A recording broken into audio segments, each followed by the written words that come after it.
नमस्कार, आप देख रहे हैं न्यूज इंडिया 56। आपके साथ में हूं वैशाली। आइए रुक करते हैं आज की खबरों की। एशिया के कई देशों में कोरोना ने फिर से दी अपनी दस्तक।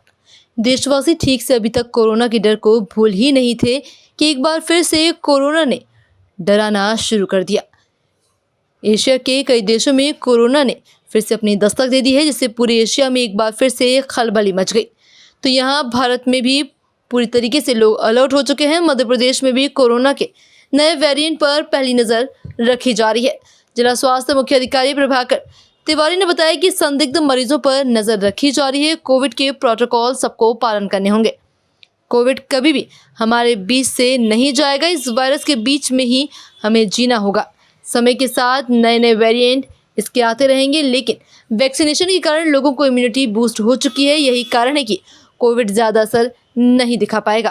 फिलहाल भोपाल में मरीज नहीं आए हैं, ना ही इस प्रकार की स्थिति बनी है, लेकिन हमें अलर्ट पर रहना होगा। हमारे पास इससे निपटने के लिए पर्याप्त संसाधन है और आगे सरकार की जो भी गाइडलाइन आएगी उसके अनुसार हम काम करेंगे। वहीं प्रभाकर तिवारी ने आम लोगों से अपील करते हुए कहा कि ये वायरस ऐसे लोगों को प्रभावित करेगा जिसके अंदर इम्यूनिटी कम है, जिसमें लोग गंभीर बीमारियों से पीड़ित मरीज आते हैं। इससे डायलिसिस, कैंसर जैसी बीमारियां शामिल हैं।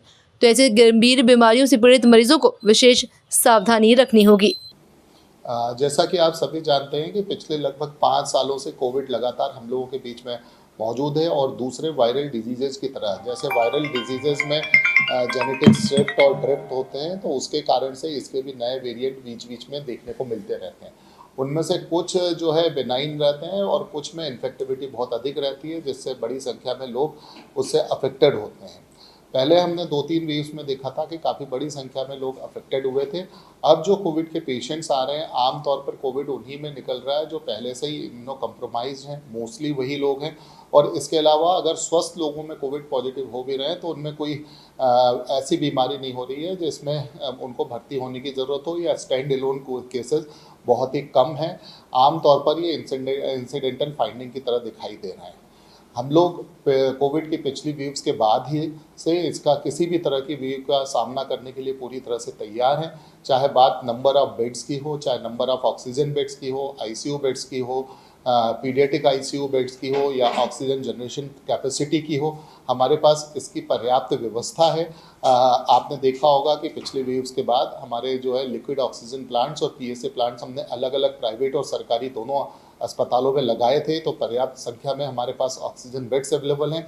इसके अलावा इसके लिए जो टेस्टिंग फैसिलिटी है, बेसिकली जो RT-PCR से इसकी टेस्टिंग होती है, उसकी भी पर्याप्त संख्या में हमें RT-PCR टेस्टिंग फैसिलिटीज़ हमारे पास अवेलेबल है। तो अगर कभी नंबर बढ़ता है तो हम उसकी टेस्टिंग के लिए और क्लिनिकल मैनेजमेंट के लिए पूरी तरह से तैयार हैं। और जैसे भी सरकार की लगातार गाइडलाइंस आती रहेंगी, उस हिसाब से हम अपने आप को मॉडिफाई करके तैयारी करते रहेंगे। इसके साथ ही साथ मैं आप लोगों के चैनल के माध्यम से आम जनता से भी यह अनुरोध करना चाहूँगा कि जैसे पिछली बार हमने देखा था, कोविड अधिकतर ऐसे लोगों को अफेक्ट करता है जिनकी इम्यूनिटी पहले से ही कम है, यानी इम्यूनो कम्प्रोमाइज्ड हैं। जैसे हमारे क्रॉनिक रीनल फेल्योर के पेशेंट्स होते हैं जो डायलिसिस पे होते हैं, या जिनका पोस्ट ट्रांसप्लांट पेशेंट रहते हैं, जिनको हम इम्यूनोसप्रेसेंट देते हैं जिससे कि उनका जो ट्रांसप्लांट है वो रिजेक्ट ना हो। इसके अतिरिक्त इसी तरह के कैंसर पेशेंट्स रहते हैं जिनको हम कीमोथेरेपी देते हैं, जिसके कारण उनकी इम्यूनिटी सप्रेस्ड हो जाती है। इसके अलावा एक्सट्रीम ऑफ एजेस के पेशेंट होते हैं, यानी कि बहुत छोटे बच्चे या हमारे सीनियर सिटीजन्स। तो ऐसे लोगों को विशेष सावधानी रखने की ज़रूरत है, क्योंकि जब भी कभी कोई भी नया डिजीज़ वेरिएंट वायरल या बैक्टीरियल आता है तो ऐसे लोगों को सबसे ज़्यादा अफेक्ट होता है। ऐसे ही लोगों को सबसे ज़्यादा मॉर्बिडिटी और मोर्टिलिटी भी होती है। तो हम लोग विशेष तौर पर ऐसे उससे सावधान रहें, प्लस ऐसी जगहें जहाँ पर ये केसेस देखने को मिले उन सिटीज़ में यात्रा करने से बचें। इस खबर में फिलहाल इतना ही। आगे की तमाम अपडेट्स जानने के लिए जुड़े रहें न्यूज इंडिया 56 के साथ। नमस्कार।